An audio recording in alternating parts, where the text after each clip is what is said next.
Welcome, everyone. Welcome to the Great Lakes Freshwater Symposium. And I'm sure people will continue to join us for the next couple of minutes. We really appreciate you coming. So the first thing I'd like to do is read a water and land acknowledgement that was written for the Freshwater Collaborative and the state of Wisconsin by the Electa Quinney Institute, specifically Dr. Margaret Newton. And I apologize if this doesn't pertain. We realize that this call also includes those of you in Illinois and Michigan and parts of Canada. And we're really, really excited that you're joining us. And we're going to have to modify this, this water and land acknowledgement as we move forward. I just want to acknowledge that as well. Okay. As a system of universities in Wisconsin, we share stewardship of the land and water between the Michigami, the full system of Great Lakes, and Michizzibi, the Great Mississippi River, with the current sovereign nations of Potawatomi, Ho-Chunk, Menominee, Ojibwe, Oneida, and Mohican people, along with the ancestors before them. Together, we commit to being connected to this space, increasing our knowledge of it, and transmitting that knowledge to future generations. And again, we hope to modify that for future symposiums. My name is Marissa Jablonski. I'm the Executive Director of the Freshwater Collaborative, and we are putting together today's Great Lakes Freshwater Symposium in collaboration with the Great Lakes Higher Education Consortium. And we are planning to host such a consortium, such a symposium quarterly as we move forward. And we are looking for more ideas. Today's discussion will be on phosphorus, and we have some planned for the future. We hope you keep your eyes peeled to your emails. I'm sure you'll get something in the email. So today we're going to be discussing the impact of phosphorus rules on local water. And we have with us Anya Janssen. Anya is a water policy specialist with the Center for Water Policy at the University of Wisconsin-Milwaukee. She has been serving in this position since late August and has focused most of her work on phosphorus pollution in Wisconsin's waters and how the state regulates this nutrient pollution. Anya was recently admitted as an attorney to the Wisconsin State Bar after graduating from the University of San Diego School of Law in May 2022. She intends to pursue a legal career in Wisconsin with an emphasis on environmental law and water law specifically. The Center for Water Policy's mission is to provide interdisciplinary solutions to regional, national, and international problems related to the protection, restoration, and conservation of freshwater resources. Currently, the center's research priorities include climate change, environmental justice, water infrastructure, and water quality. Please take it away, Anya. Thank you, Marissa. All right. Just making sure, can you see my screen okay? Okay, wonderful. Well, thank you, Marissa, and thank you all for joining us today for this symposium.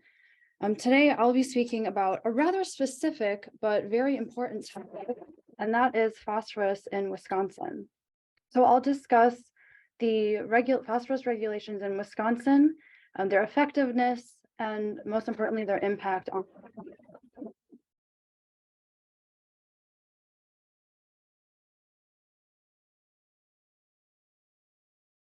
So earlier this month, the Center for Water Policy co-hosted the statewide phosphorus conference, where a diverse group of stakeholders came together to evaluate, like I mentioned, the phosphorus management in the state and the resulting impact on our water quality.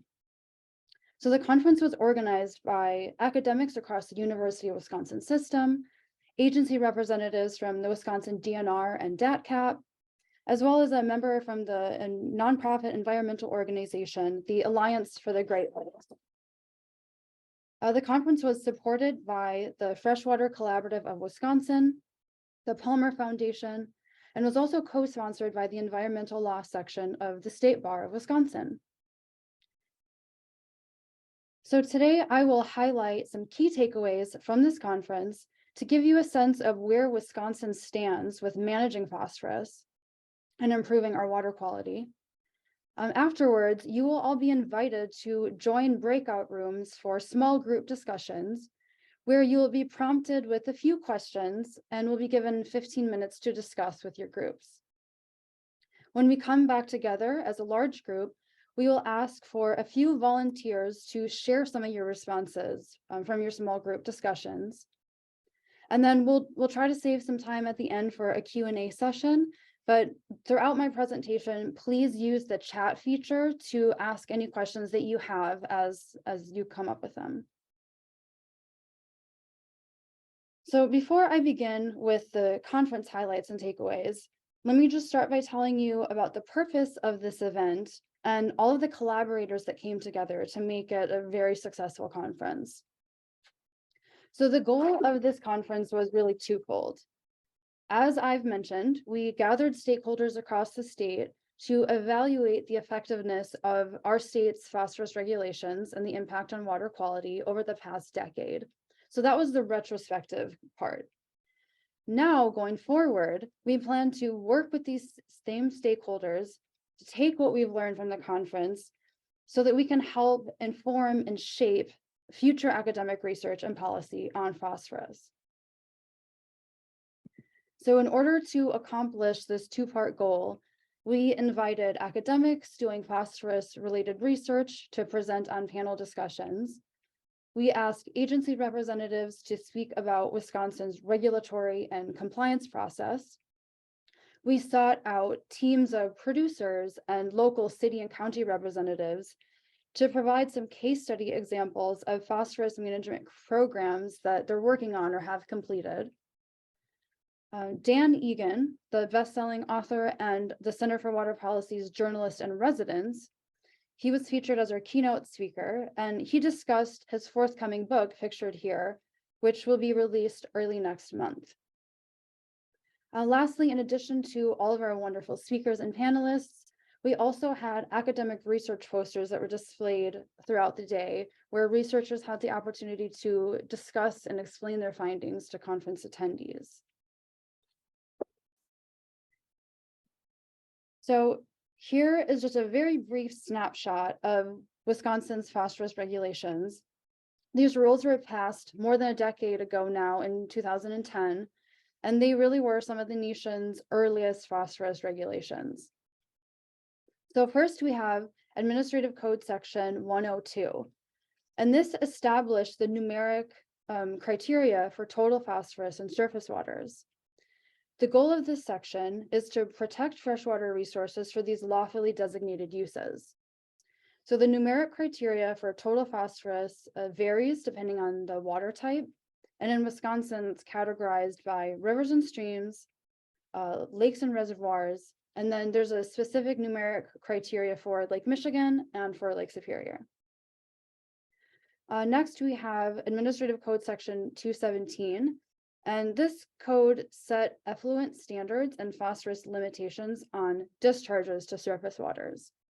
So this section applies to point sources that must obtain Wisconsin Pollution Discharge Elimination System permits prior to discharging wastewater. And these water quality-based effluent limitations are established at that point of discharge, and they're calculated based on the numeric criteria set in Section 102. Last, we have Administrative Code Section 151, and this created the Phosphorus Index Performance Standards for managing nutrient runoff from agricultural lands. So this code is applicable to non-point sources like crop and livestock producers. These phosphorus performance standards are set using something called the Wisconsin Phosphorus Index. And this is a planning and assessment tool that was designed to estimate and manage phosphorus runoff to surface waters on a field-by-field basis. So now that you have this very basic regulatory background, I'm going to go into some of the big picture key takeaways that we learned from the conference. The first is that phosphorus pollution is considered one of America's most widespread, costly, and challenging environmental problems. And we learned that managing agricultural phosphorus is really the key to reducing phosphorus in Wisconsin's waters. So the focus here is on phosphorus pollution because it is phosphorus, as opposed to other nutrients like carbon or nitrogen, that cause watersheds to become dominated by algae overgrowth. So these nuisance or even toxic algal blooms result in beach closures and really pose a threat to public health. So where do we focus our mitigation efforts? And the answer really is on agriculture. And there's two reasons for that. One is that in many ways, it is more economical to manage phosphorus runoff from ag lands than it is to require point sources like factories or wastewater treatment facilities to make costly upgrades to their filtration discharge systems. The other, maybe more important reason is that agricultural phosphorus produces the majority of pollution to waterways. So 82% of phosphorus in water originates from non-point sources like agriculture. So it's really clear that successful phosphorus management hinges on reducing agricultural phosphorus runoff. So we also learned that as this region's climate becomes warmer and wetter with longer growing seasons, studies project increased phosphorus loads to local waters. So as rain events intensify and become more infrequent, phosphorus loads will become more infrequent and will also intensify. So it's becoming increasingly important for phosphorus management strategies to take into account these climatic patterns and forecasted weather events. So how is phosphorus being managed here in Wisconsin? Panelists at the conference explained how Wisconsin's market-like compliance options work and what the policy implications are. So the two main market-like compliance options that we have in Wisconsin are called water quality trading and adaptive management. So both of these options allow point source producers of phosphorus to work with non-point sources within a shared watershed to reduce overall phosphorus load. These options are favorable for point source producers because they can come into compliance with their effluent permit limits or the numeric water quality criteria with these market-like options without making the costly facility upgrades. And we also learned that in this case, what's better for the point sources is actually better for consumers because the expenses that are passed from the producer to the consumer have actually shown to be reduced when point sources choose these market-like compliance options as opposed to the more expensive facility upgrades. So water quality trading is more specific to the point source within the watershed, as it focuses on managing phosphorus loads in order to meet specific permit discharge limits. So with water quality trading, point or non-point sources can earn these pollutant reduction credits by reducing their phosphorus loads. And then the point source that chooses to come into compliance with permit discharge limits by purchasing these credits in lieu of making facility upgrades. And the overall requirement for all the partners is a total overall phosphorus reduction. So adaptive management is similar in that it focuses on reducing phosphorus loads, but it's different because instead of focusing on achieving these permit discharge limits, adaptive management programs have a goal to actually meet the numeric phosphorus criteria for a given water body. So here, instead of purchasing pollutant reduction credits, the point source wishing to use this voluntary compliance option would actually fund the phosphorus management project for other point or non-point sources in the shared watershed. In addition to these two compliance options, Wisconsin has also adopted a multi-discharger variance program. This is available to point source producers of phosphorus, and it allows them to extend their timeline for compliance with phosphorus effluent limits in exchange for paying into a fund that's then used for phosphorus reduction projects within the same watershed. So this fund is managed by local county land conservation staff. And the county land and water conservation departments then become not only invaluable partners to these point sources, but also a critical resource for the city and the farmers who all then partner together to focus on these phosphorus reduction programs. So all three of these approaches are very innovative ways to manage phosphorus in the environment. They, like I've been saying, facilitate building partnerships between point and non-point sources within the shared watersheds. And they also provide funding for reducing non-point source phosphorus, which, as we learned, is really key to overall phosphorus reduction. So with these market-like programs and really phosphorus reduction in general, farmers have emerged as key players here. In many ways, it's the farmers that are leading the innovation that's happening in Wisconsin. And we learned that one of the best ways to support farmers in these sort of producer-led initiatives is to keep investing in watershed groups. So watershed groups bring together diverse members of a watershed community. And by supporting these watershed partnerships, we find that it leads to actually successful long-term conservation practices that are actually reducing phosphorus in our waters. So for one example, we heard from a farmer and a watershed program manager who are working together with other partners to implement this adaptive management program in the Oconomowoc River watershed. So some of the adaptive management projects that they're working on are things like converting farm fields to prairie lands, or stream remandering projects, or planting cover crops using aerial seeding, which just is less disturbance for the soil. And these programs like water quality trading and adaptive management, they are voluntary compliance options. And certainly the revenue gained by farmers by selling the pollutant reduction credits is a source of incentive for these projects. But we learned that there really is more to the story here. Farmers like John Kipke, who was our panelist at the conference, and others in his watershed group, they operate with this conservation land ethic. And they reported that they find value in restoring and protecting our land and waters in these ways.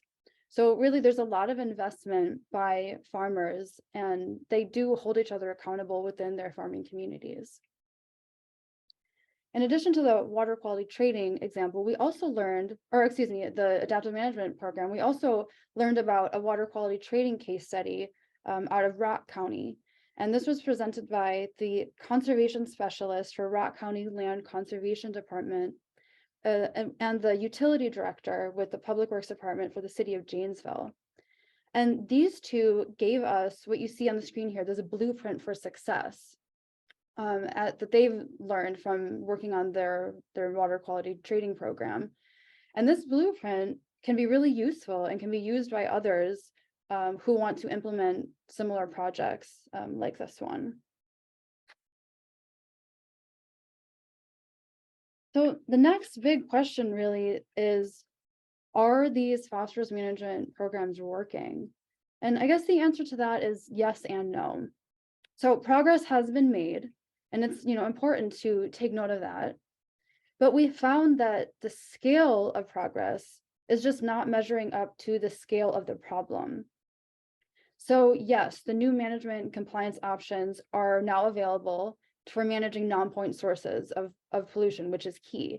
We've seen more and more producer-led conservation groups increasing farmer engagement, which is really important. As a result, there is less total phosphorus being used agriculturally and fertilizer. That's a clear measure of progress. In urban settings, there's less phosphorus in our wastewater discharge. These are great things, and it's important to talk about progress. But what we're seeing is that the speed and the scale of progress is just not enough to match the problem, where our phosphorus impaired waterways in Wisconsin are actually on the rise, not declining. So our water quality goals that we have are not being met despite these stringent standards we have in place, despite these innovative, creative compliance options that we have to meet them. So aside from our changing climate and increased rainfall, which we know exacerbates the problem, we also have this issue of legacy phosphorus. And legacy phosphorus is phosphorus that has accumulated over time due to the over-application of phosphorus fertilizer, like in decades past.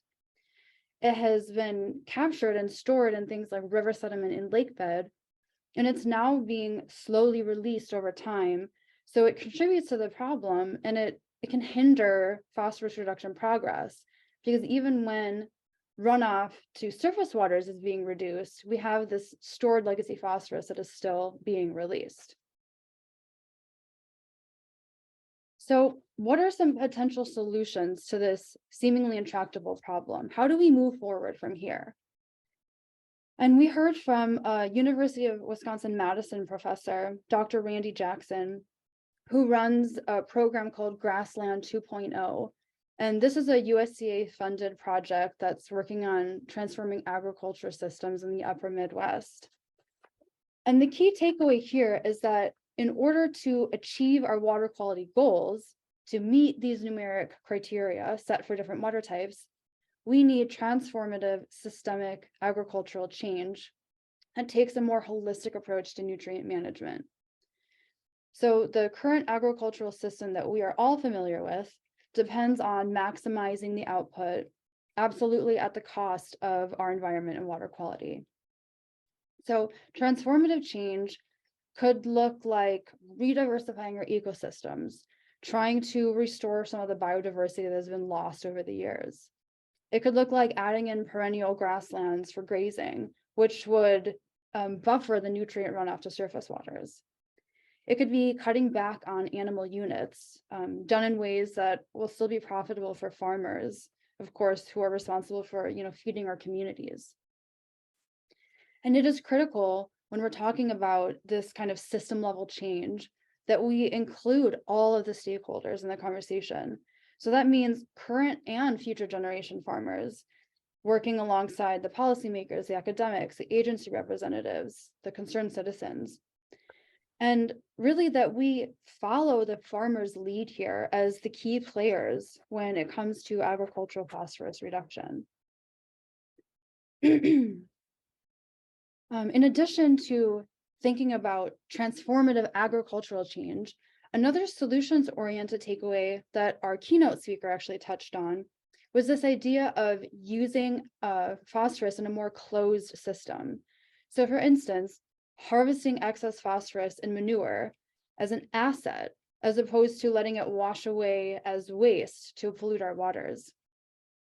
So this diagram shows you just how manure can be captured, obviously to be used as fertilizer back on cropland, but also it can be turned into a source of fuel or electricity.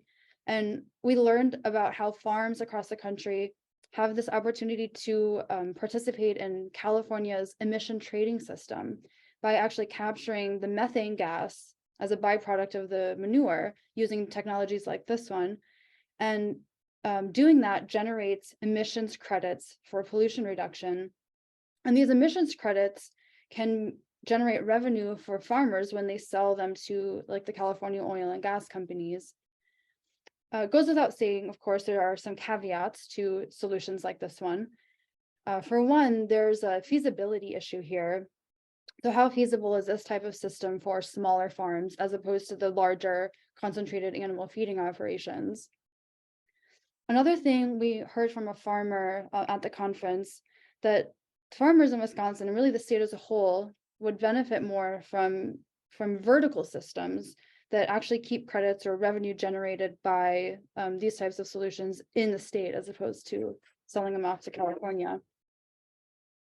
But one last thing here is that using phosphorus like this in a closed system, it not only reduces our pollution to waterways, but it's also more sustainable, or it can be more sustainable on the supply side of things.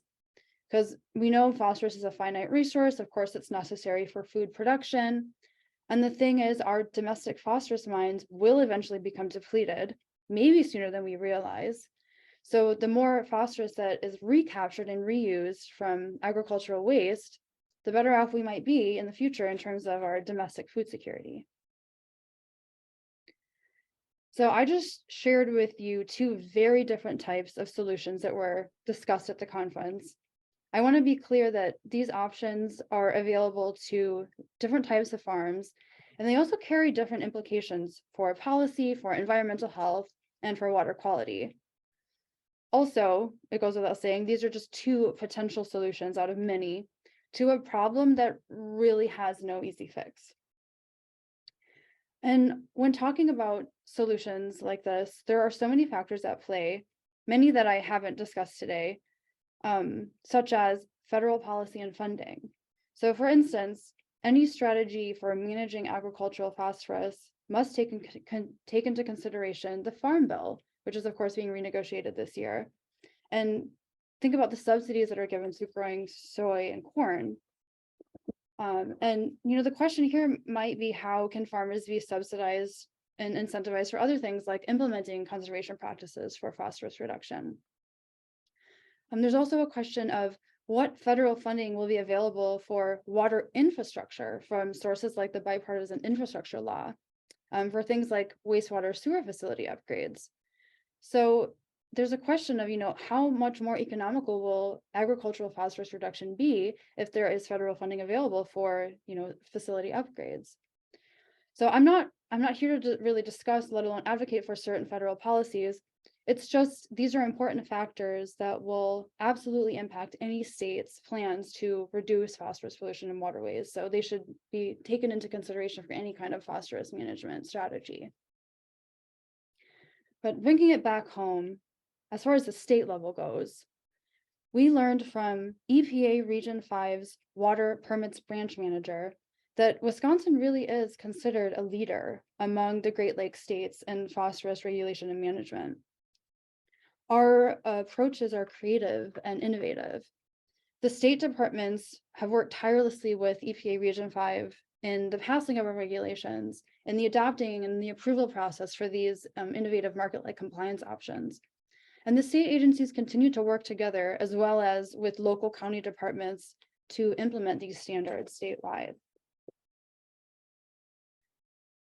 So I have one final takeaway that I'd like to leave you with, and that is that in order to use these creative and innovative systems that we have established to actually achieve our water quality goals, we need to first raise public awareness, which all of you coming together and here and having conversations like this, Dan Egan publishing his book on phosphorus and doing book talks, things like that will help with raising public awareness.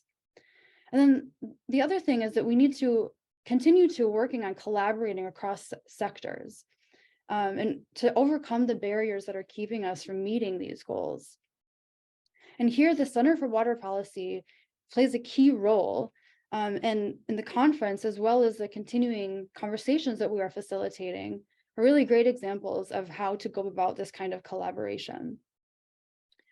So I just want to note for all of you, if anyone is interested in diving deeper into some of the key takeaways that I've told you about, each panel session at the conference was recorded. These recordings are being edited and finalized and will be made available to all of you, hopefully within the next week or so. So if you have any interest in watching these panel conversations, you can do so. And today, you really have an opportunity to join the conversation. Now that you have heard some of the key takeaways from Wisconsin and how we manage phosphorus, we're going to ask you to join some small group discussions and answer these 3 questions. And what we hope is that when we come back together and you share your responses, that we can take what we hear from you all today and add it to our future agenda as we take the next steps for water conservation in Wisconsin and beyond. Yeah, no, I appreciate all the feedback and thanks for sticking around and participating. I will be reconvening with the planning committee from the conference and some of the speakers and presenters, and we're going to continue this conversation. And for anyone who wants to stay involved, keep in touch. We'll send follow-up emails with some notes, the recordings from the conference, and there's really a lot of opportunity to get involved and be a part of the solution here. So yeah, stay in touch, and we will reach back out within the next week or so. So thank you all so much again for being here today. Thank you so much, Anya, and thank you all participants